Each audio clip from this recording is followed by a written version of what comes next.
Hey friends, this is Catherine from Research Rockstar. Thanks for joining me today for another conversation.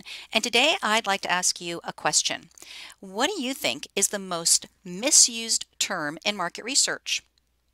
Well, there are certainly a few different terms that get misused in market research these days. We could certainly make a long list. But right now, I am seeing one term in particular that's really getting misused a lot, and I think it's really problematic because misuse is creating confusion and in some cases actually having a negative impact on business relationships. So the term I'm talking about, DIY. Now, DIY, it's a simple term. Everybody knows what DIY means. It means do it yourself.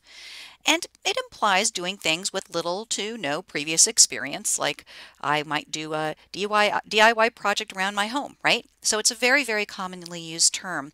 However, in market research, it gets used in a couple of different ways that lead to confusion. So first of all, sometimes when people talk about DIY research, they're referring to research done by someone who has no experience or training. Is that your definition of DIY research? Somebody who's doing it with no experience or training or real skills? What about this definition? Is DIY research research that's done using a low-cost online survey platform? Well, these are both interesting definitions, but I, being a market researcher, like to be very precise. And if we do have people who want to do a quick survey, and maybe they want to use a free or low-cost version of the many excellent survey research platforms available these days, we could say that that's a DIY survey, right? And that's not terrible. People have that option, so they may choose to do a survey on their own. What concerns me is that people are using this phrase in a way that sort of infers that anybody who's not a, quote, market research professional who works at a, quote, market research company is doing DIY research. So that's a challenge. So why is it such a challenge? Because the truth of the matter is that the problem in survey research these days is not about who is doing it, it's about the quality of what's being done. So let me ask you a question. Have you ever seen any amateurish questionnaires from a professional market researcher? Now, just in the last couple of weeks alone, I personally have received 2 questionnaires from well-known market research companies, and I'm not going to name names, and they were terrible.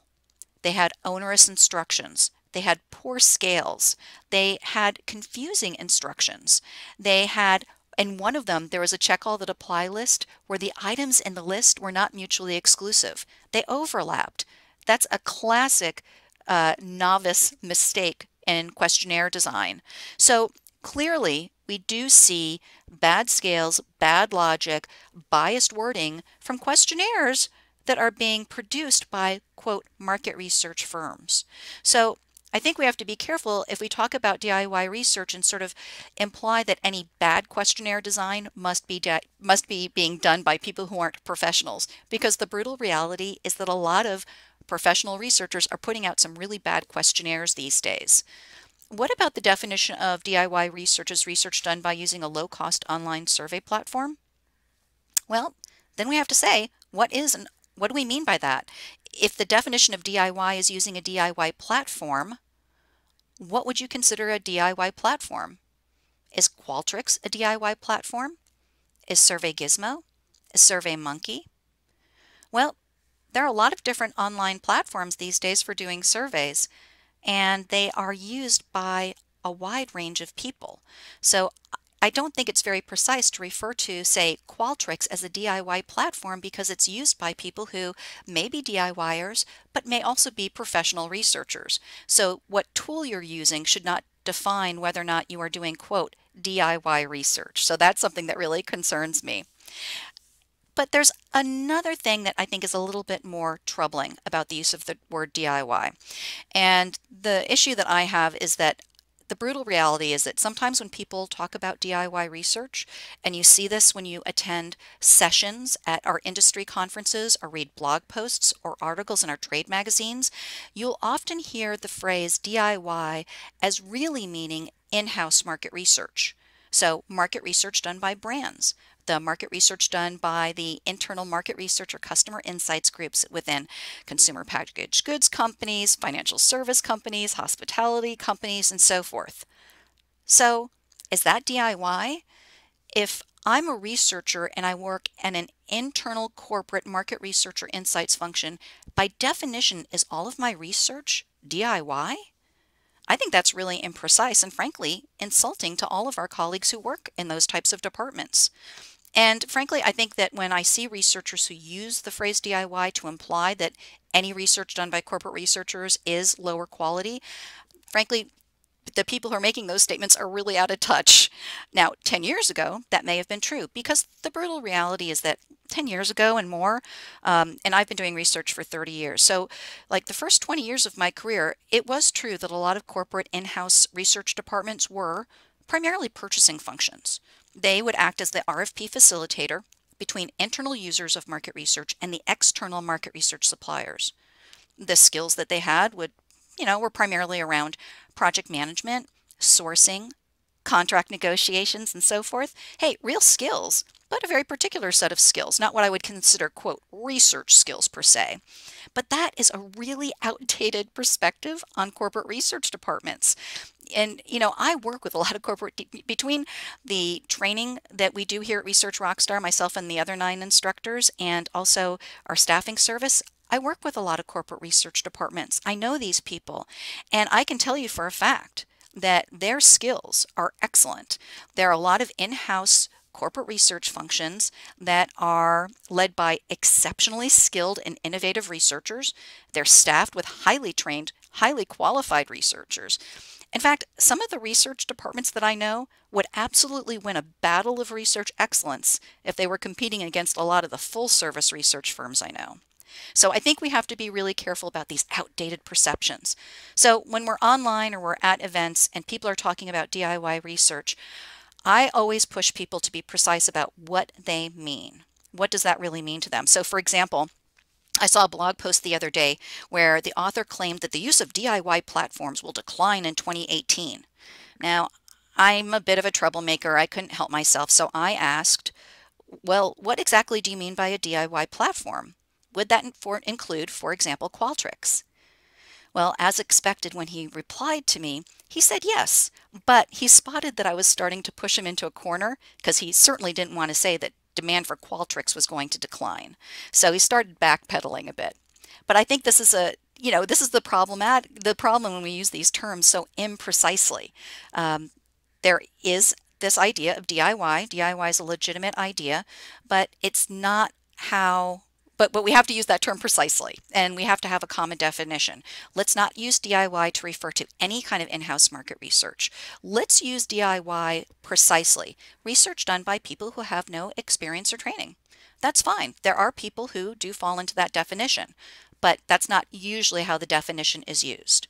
So I just want to encourage us to really think more carefully, because I feel like, especially when I go to some of the sessions where we talk about these things, it really feels insulting to the corporate researchers. And it's, again, a really out-of-date perception. So let me share with you that this conversation came up recently, which is why I decided to go on a little bit of a rant on this phrase today. The amazing Kevin Gray talked about this on LinkedIn recently. If you're not on LinkedIn or involved with the market research community on LinkedIn, please know that there are a lot of amazing LinkedIn, amazing, first of all, groups for market research professionals on LinkedIn, and a lot of great, awesome researchers like Kevin Gray, who you can follow on LinkedIn. And I don't know how Kevin does it. He's an amazing expert, customer insights, quantitative data analysis, and he on LinkedIn makes a lot of recommendations for books and articles, and he shares little mini lessons, and he's super smart, and I definitely recommend following him.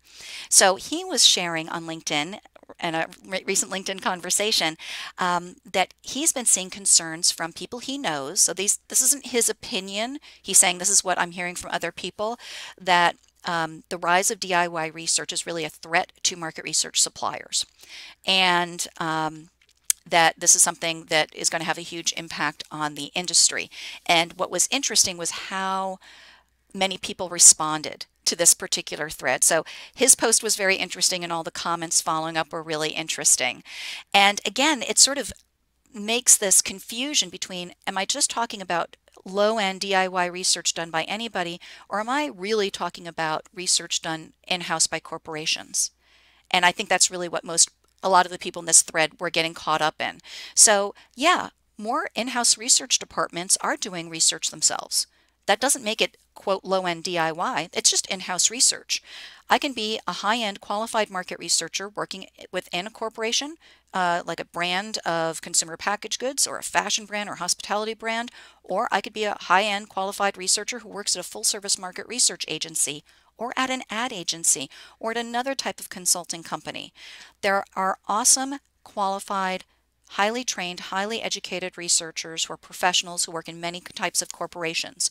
It's no longer a thing about whether you work at a full service market research agency or you're doing internal research. And I really want people to be precise about this because I feel that I'm seeing cases where, frankly, the the reputation of market research is needs to be improved, right? We know that there are issues with the perceptions of our work, but our work means all of our work, and so it shouldn't be a us versus them thing between the research suppliers and in-house researchers.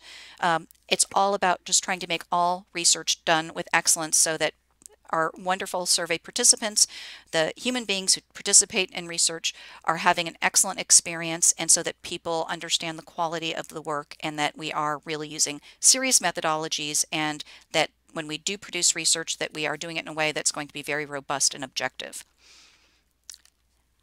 So what about other terms? Are there any other terms that you feel get misused in our profession? If so, please add them to the comments. I think there's a lot of interesting things going on right now with different terminology in our profession, and I think it would be awesome to start tackling some of these things. So please do add any terms you think get misused into the comments. I would appreciate it. And as an aside, if you are interested in market research, I wanted to point out that we have this awesome class coming up in a couple of weeks taught by one of our instructors, Karen Lynch, who is a really just super experienced qualitative researcher. She's teaching a course on online qualitative research methods. The course is going to meet once a week for 4 weeks. I believe it's 90 minutes per session.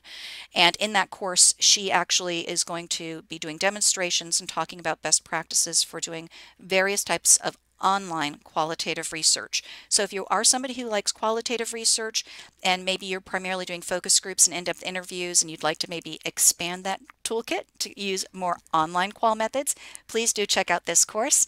And for more articles and free resources, please do visit us at researchrockstar.com. If you want to reach me personally, you can follow me at on Twitter at ResearchRocks, or you can catch me at email or at the company website, researchrockstar.com. Thanks, everyone.